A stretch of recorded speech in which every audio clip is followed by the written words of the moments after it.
Xırdalan şəhər 2 saylı tam orta məktəbin riyaziyyat müəllimi Vəfa Həziyeva, məktəbin direktoru Gülnaz Kərimovanın onu şagirdlərin və məktəb işçilərinin yanında təhqir elədiyini, ləyaqətini alçaltdığı iddiası ilə məhkəməyə vermişdi.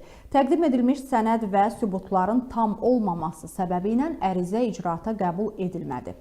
Xırdalan şəhər 2 nömrəli tam orta məktəbdə fəaliyyət göstərən və sonradan işdən çıxarılan müəllim Vəfa Həziyeva ilə bağlı qalmaqal getdikcə böyüyüb, keçmiş müəllim verilən qərarla razılaşmayıb və öz WhatsApp statuslarında ardıcıl olaraq məktəbin və digər müəllimlərin ünvanına hədə-qorxu, şantaj xarakterli və qeyri-etik ifadələr işlədib. Ay, məni qınayanlar, mənim günümə düşəsiz. Amma siz mənim kimi güclü deyilsiniz. Sizin başınız çıxmaz bu işlərdə. Görürsünüz? Nətər qoyuram ortaya. Hələ böyük sürprizim sabahadır. Ən böyüyümüzə böyük sürprizim sabahadır. Necə sürpriz, necə sürpriz. Dəhşətli dərəcədə. Onun müəllim yoldaşları sosial şəbəkələrdə etdiyi qeyri-etik paylaşımlardan narahat olduqlarını bildirirlər. Xəbərim olmadan mənim şəklimi sosial şəbəkələrdə yayır. Nəyə görə yayır ki, mən şagirdi çağırmışam ki, gəl, böyük summativ qiymətlənmə yaz. Məsəl üçün, o vaxtında gəlməyib, amma bizim gəlmədiyinə görə mən yenidən onu çağırmışam ki, gəl, böyük summativ qiymətlənməni yaz. Ondan ötürü mənim şəklimi verib, məktəbi nüfuzdan salmaq istəyir, məktəbin hörmətini aşağı salmaq istəyir. Hansı müəllim digər həmkarlarına heyvan adı deyir? Hələ o bizim məktəbimizdə işləyərkən. Nə bilim, kiməsə xoş gəlmək üçün, nə üçünsə, özünü yüksəklərə qaldırmaq üçün heyvan adları qoyur müəllimlərə, filankəsə oxşayır. Mən öz etik normama, müəllimliyimə yaraşdırmıram o sözləri burada işlədim. Yəni, nə dərəcədə doğrudur? Sosial şəbəkələrdə müəllimlərə olunan təzyiqlər bizi narahat edir. Çünki axı bizim şagirdlərimiz buna baxır.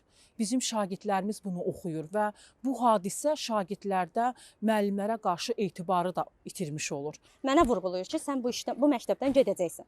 Sən bu məktəbdən çıxarılacaqsın. Yəni, müəllimənin bir pedaqoq adına yaraşmır da, mənim adımı çəkib TikTokda ancaq onu paylaşmaq. Yəqin ki, müəllimənin fikri TikToker olmaqdır, onu deyə bilmərəm. Amma mən çox xahiş edirəm ki, artıq mənim adım hallanmasın. Yəni, mən bu adın bu cür müəllimə tərəfindən çəkilməyini istəmirəm. Mən öz fikrimi lazım orqanlara bildirmək istəyirəm. Xahiş edirəm, səsimə səs versinlər, qulaq assınlar. Xırdalan şəhər 2 saylı tam orta məktəbin tarix müəlliməsiyəm və həmçinin bu məktəbin məzunuyam.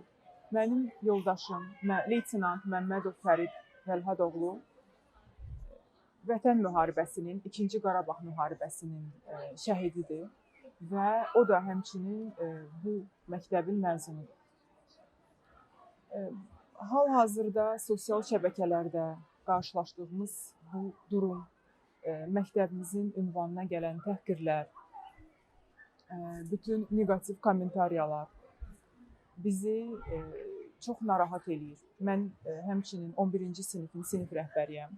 Mənim sinifim 9-cu sinifdə Rus sektorunun içində ən yüksək nəticələri verən siniflərdən biri idi. Və mənim valideynlərimi, mənim özümü bu durum çox yüksək şəkildə narahat edir.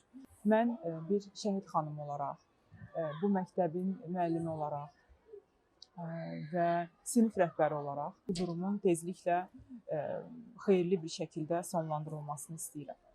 Məlumata görə Vəfa Həziyevanın daha bir qanuna zidd hərəkəti isə onun şagirdləri, valideynləri və ya qanuni qəyyumları olmadan məhkəmə prosesinə aparması və öz lehinə ifadə verməsinə nail olunmasına cəhd etməsi ilə bağlıdır.